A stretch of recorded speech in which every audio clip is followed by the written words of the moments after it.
I'm the program lead for the WELL team. And I'm Ocean Crowley-Sweeney, and I'm also program lead for WELL team. And today we're going to talk about masks. Okay. This is how you're going to put on a surgical style mask. First, you're going to put one strap over one of your ears, the other strap does the same thing. And you want to make sure that it's covering your nose completely and your mouth, and you want to make sure it's tight enough that there are no gaps and that it's not sliding up and down.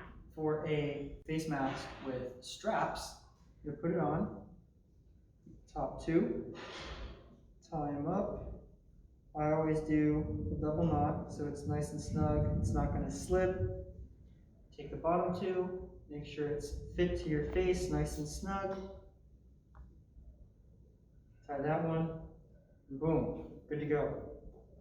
This is what it looks like in the back. And for our friends with long hair, I like to put my hair up because sometimes if I tie it with my hair down and I try to untie it, I just rip out a bunch of hairs. So if you have longer hair, you might want to try putting your hair up and then tying it and then letting it down, or just keeping it up. And for friends with shorter hair, don't really have to worry about that. So now Ocean is going to be demonstrating some ways you do not want to wear your mask, and some ways we've already seen some students around campus wearing their masks improperly. So the first is with your nose sticking out like this. Your nose is still catching air particles, so it's not good. Another one would be bringing your mask all the way down under your chin, just completely leaving your mouth open and your nose and transferring bacteria from your chin back up to your mouth once you put it on. And then another one we see all the time is hanging off one ear, which obviously is doing the same thing. It's not covering your mouth or your nose. So you want to make sure you have it completely covering both, like we said in the beginning. So you may have seen posters like this around campus highlighting the importance of wearing a mask. It shows the risk of transmission between people not wearing a mask, if one person's wearing a mask and another person isn't, and if both people are wearing a mask.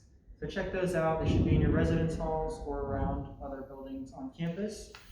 You'll also see this one, usually grouped next to it. It shows how to wear a medical mask and how to remove safely. And remember, if you're putting a mask on or taking it off, you should be washing your hands before and after. There will also be signs like this posted in your residence halls and around campus, which shows you how to properly wash your mask. You want to make sure that it's a cotton mask and that most of them are machine washable, so you can throw them in the washer and also the dryer, or you can air dry them.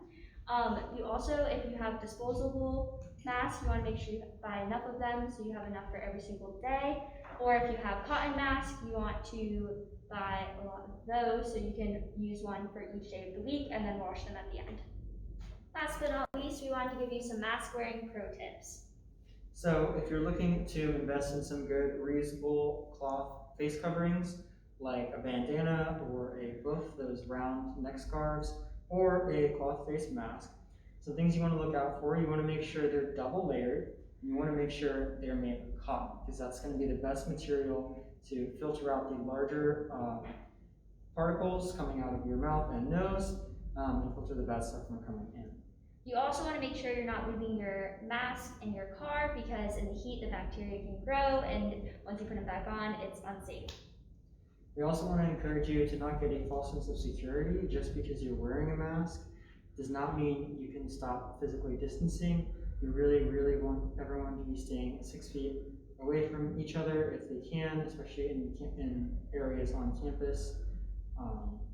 And finally, we want to make sure everyone's mask is tight enough, so if it's slipping down, you can always tie a knot in the earpieces, or if you have the strap-on ones, you can tie it tighter, or you can flip them and make them diagonal so it's even tighter for this area.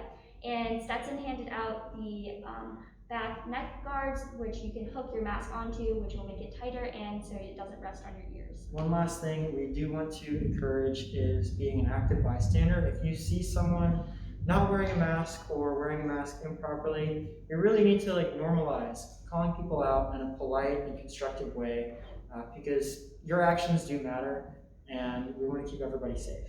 Everyone's job at Stetson is to keep us in a bubble and keep us as safe as possible. We want to be able to stay on campus and keep the semester going well. And we also want to thank you all for watching this video. Hope to see everyone around campus soon.